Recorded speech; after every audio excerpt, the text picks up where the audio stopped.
सिद्धियां सहज ही प्राप्त हो जाती है। मंगल के धाम अमंगल के हरने वाले श्री रामचंद्र जी मुझ पर कृपा करें। हे गिरिराज कुमारी पार्वती, तुम धन्य हो, धन्य हो। तुम्हारे समान कोई उपकारी नहीं। जो तुमने श्री रघुनाथ जी की कथा का प्रसंग पूछा है, जो कथा समस्त लोगों के लिए जगत को पवित्र करने वाली गंगा जी के समान है, तुमने जगत के कल्याण के लिए ही प्रश्न पूछे हैं। तुम श्री रघुनाथ जी के चरणों में प्रेम रखने वाली हो। हे प्रभु, जो परम तत्व के ज्ञाता और वक्ता मुनि है, वे श्री रामचंद्र जी को अनादि ब्रह्म कहते हैं और शेष, सरस्वती, वेद और पुराण सभी श्री रघुनाथ जी का गुण गाते हैं। ये राम वही अयोध्या के राजा के पुत्र हैं या अजन्मा, निर्गुण और अगोचर कोई और राम है? यदि वे राजा के पुत्र हैं तो भ्रम कैसे? स्त्री के विरह में उनकी मति बावली कैसे हो गई? इधर उनके ऐसे चरित्र देखकर और उधर उनकी महिमा सुनकर मेरी तो बुद्धि अत्यंत चकरा रही है। श्री रामचंद्र जी सच्चिदानंद स्वरूप सूर्य हैं। वहां मोह रूपी रात्रि का लेश भी नहीं है। वे स्वभाव से ही प्रकाश रूप और षडेश्वर युक्त भगवान हैं। हर्ष, शोक, ज्ञान, अज्ञान, अहंता और अभिमान, ये सब जीव के धर्म हैं।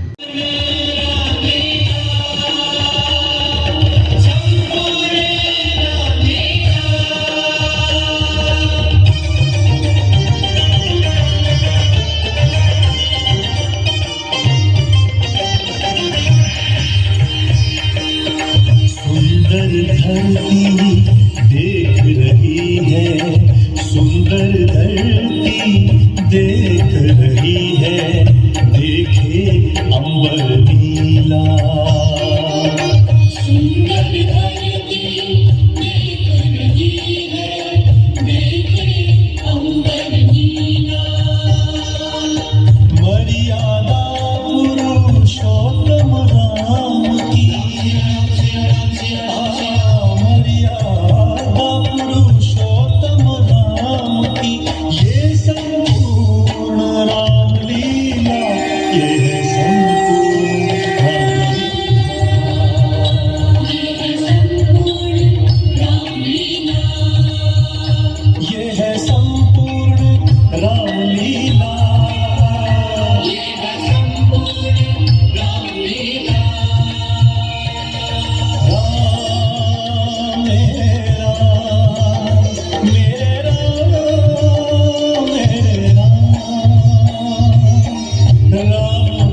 अभी तक संदेश वाहक नहीं आया। नहीं राष्ट्रपति। शूर्पणखा को निर्देश भेज दिया है। हाँ राष्ट्रपति। बंधु, आपने अपनी चिंता का कारण नहीं बताया। मुझे संदेश वाहक की चिंता है। अमावस्या के प्रथम प्रहर में राष्ट्रपति की जय हो। संदेश वाहक रौद्र आने दो।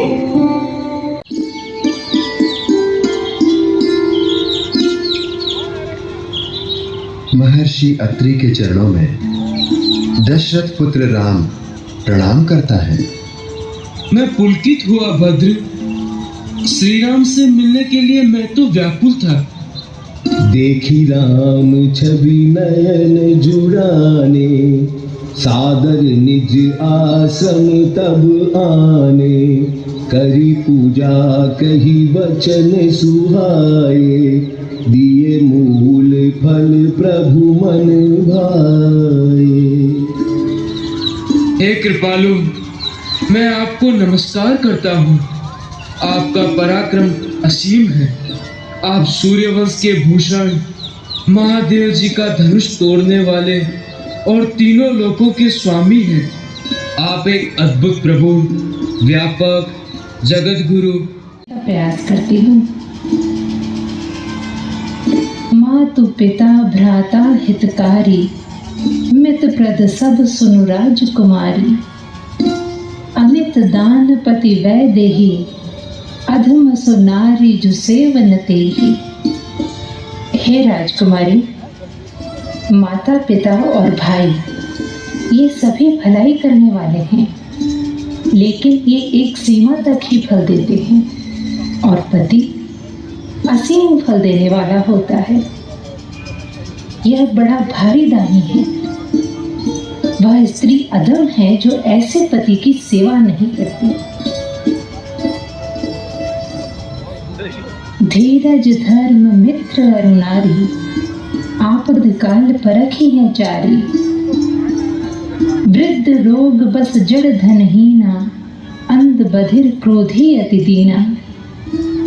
ऐसे हो पति कर किए अपमाना, नारी पाव जम पर दुख नाना। एक ही धर्म एक व्रत नेवा, काय वचन मन पति पद प्रेम। हे सीते सुनो, धर्म और कुल की मर्यादा का ध्यान रखकर जो बची रहती हैं, वे स्त्रियां नीची श्रेणी की हो जाती है, और जो स्त्री मौका न मिलने के कारण या डर के कारण पतिव्रता बनी रहती है, संसार में उसे अधम कहते हैं। पति को धोखा देने वाली स्त्री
पत्नियों का आपसी विक्रय जीवन का रस समाप्त कर देता है। इसलिए मैं तुम्हारा अनुग्रह स्वीकार नहीं कर सकता। इस साधारण स्त्री के लिए मेरा सुर्पनखा का अपमान कर रहे हो। मैं अभी इसे मारकर। सावधान लक्ष्मण, कि निशाचरी कहीं भी कोई भी अनिष्ट कर सकती है। आप चिंतित ना हो।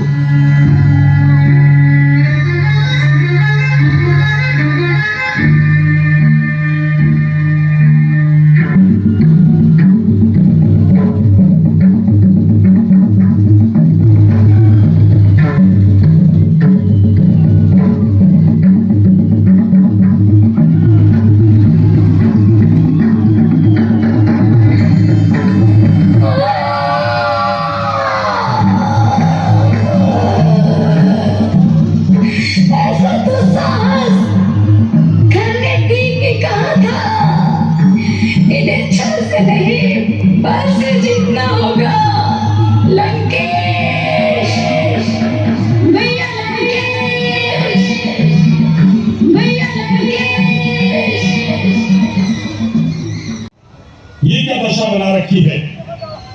किसने किया ये अपमान? कर दिया तुझे लहू लुहान। सभा माज परिव्याकुल बहु प्रकार कही रोई, तो ही जियत दस कंधर मोरी की असी गति होई। नाक कटा नक्की हो आई, चेहरा लहू लुहान हुआ। बदला पहने सुर्पनखा, किसने ये तेरा हाल किया? कहे लंकेश कहसी निज बाता, के तब नासा कान निपाता। तुम्हारे नाक और कान किसने काटे हैं? शीघ्र बता, कौन है धरती पर जिसे अपने प्राण प्यारे नहीं है? अवधनपति दशरथ के जाए, पुरुष सिंह बन खेलन आए। शोभा धाम राम असनामाति,